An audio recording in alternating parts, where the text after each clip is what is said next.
Maayong adlaw mga higalag mga kaigsunan. Niya nasab kita aron sa pagpadayon sa atong pagtuon sa ato nga leksyon. Ato leksyon ang uluhan mao kini. Leaving all to flee from Jesus, no? Leaving all to flee from Jesus. Sa lesson 7 sa taken and tried, no? Dinhi atong matanaw o giawa kita sa pagpabasa actually sa Marcos. Yung din, read Marcos 14:43 to 52. What happens here? That is so crucial to the plan of salvation.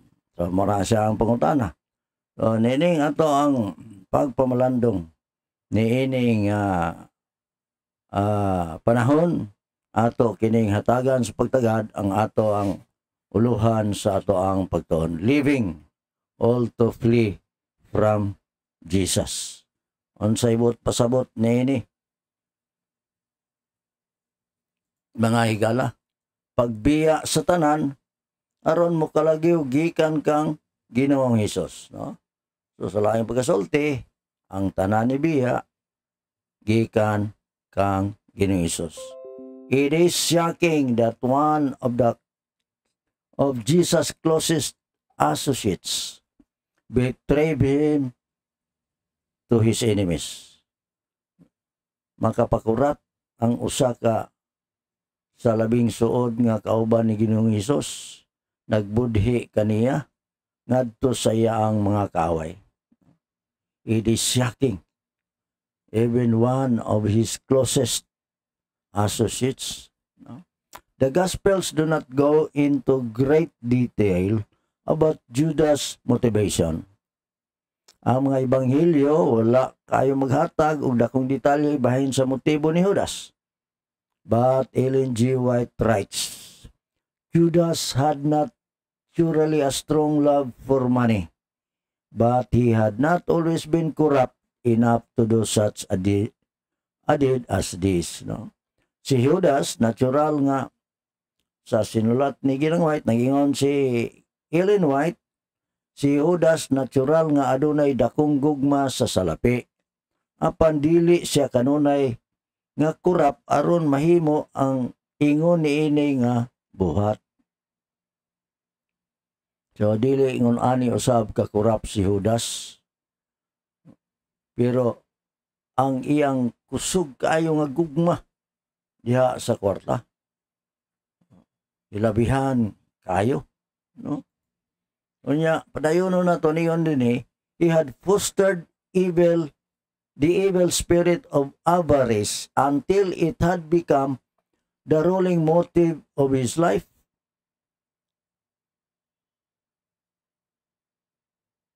Nahimong ruling motive sa iyang kinabuhi. Iyang gipalambo ang daotang espiritu sa kahakog. Hangtod nga kini nahimong nagmando nga motibo sa iyaang kinabuhi. The love of mammon overbalanced his love for Christ. Ang gugma sa mammon milapas sa iyang gugma alang kang Ginoong Hesus. Through becoming the slave of one vice, he gave himself to Satan to be driven to any lengths in sin. Ellen G. White, The Desire of Ages, page 716. Ang gugma, pinaagi sa pagkahimo ulipon sa usa ka bisyo, iyang gihatag ang iyang kauglingon ngadto kang Satanas aron madala sa bisan unsa nga gitas-on sa sala. Dinhi imong makita kining hilabihang gugma sa kwarta makatalagmanon gayo di ay kayo.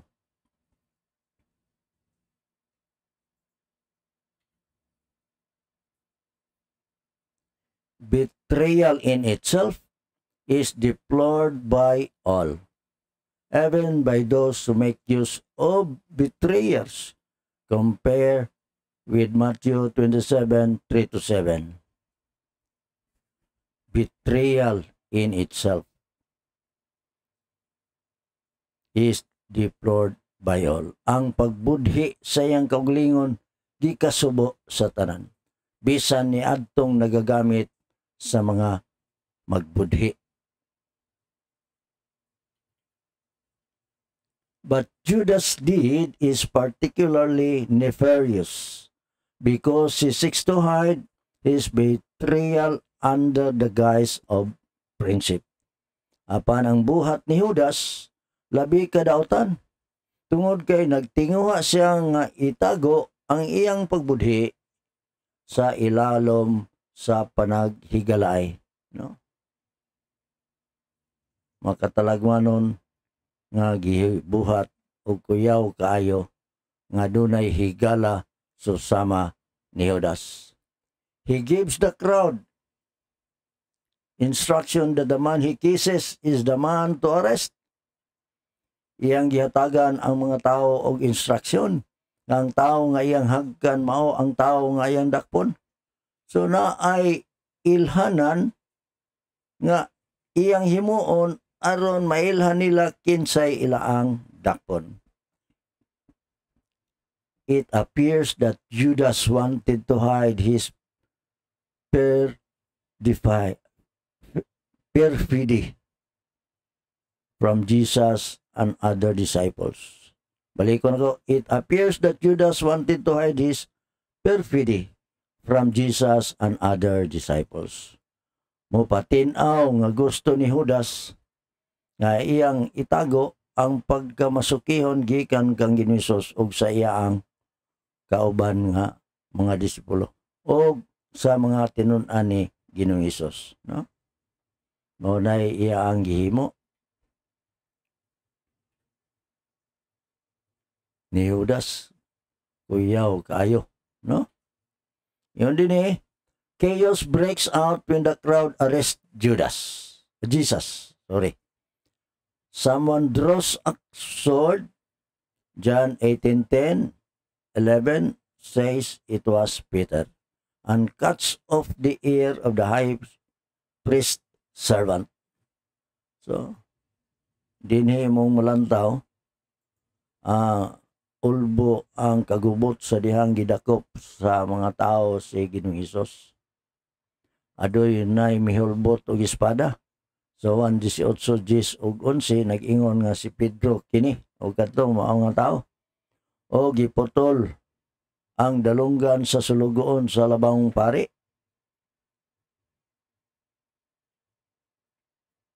Jesus addresses the mob, justicing them for doing in secret what they were afraid to do in the open when he was teaching in the temple.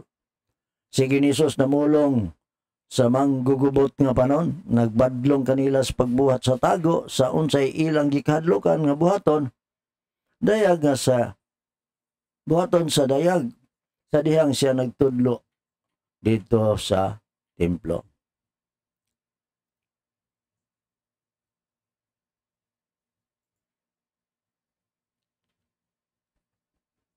But Jesus ends with a reference to the scriptures being fulfilled. Apan, gitapos ni Ginoong Hesus ang usa ka paghisgot sa kasulatan nga natuman. It is another signal of that dual plot running through the passion narrative, that the will of God is coming to fulfillment even as the will of man works to destroy the Messiah. Kini maoy usa o laing sinyalis ni anang duha ka laraw nga nagdagan sa passion narrative. Nga ang kabubuton sa Dios moabot sa katumanan, sama sa kabubuton sa tao nga mulihok sa paglaglag sa Mesiyas.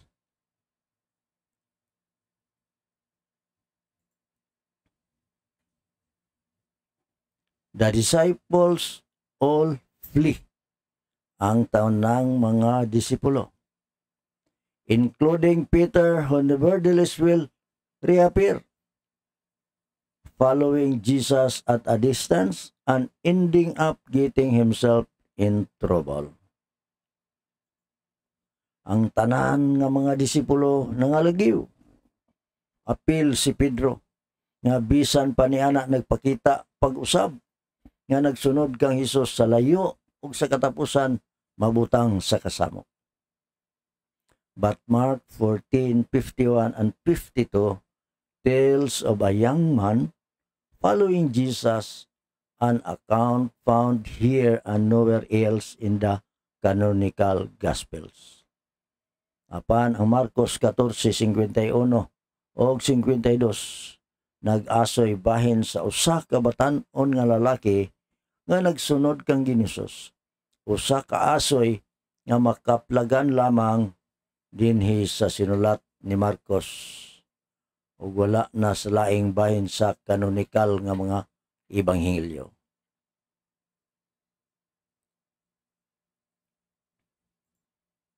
Dinhi mga kaigsunan. Some think it was Mark himself, but that is unprovable.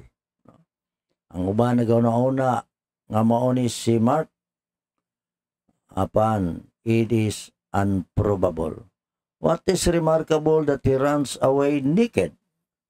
No? The young man, instead of leaving all to follow Jesus, leaves all to flee from Jesus.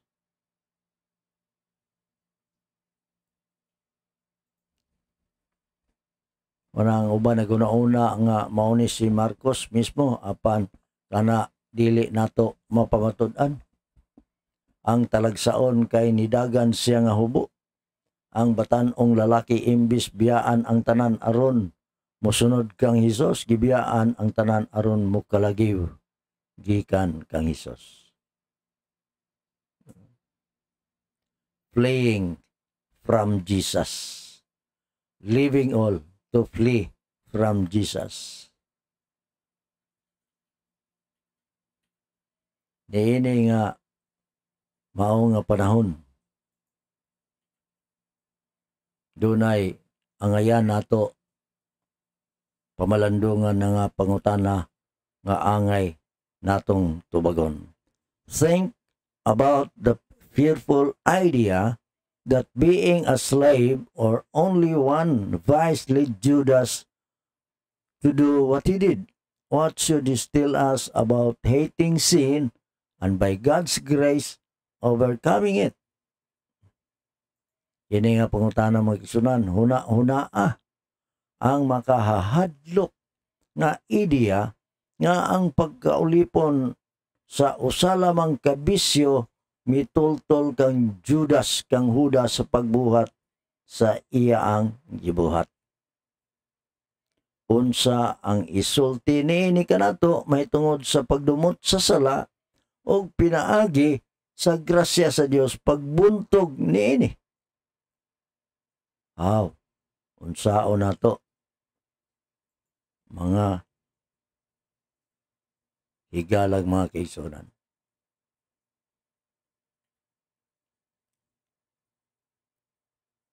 Mga igsoon, diini nga takna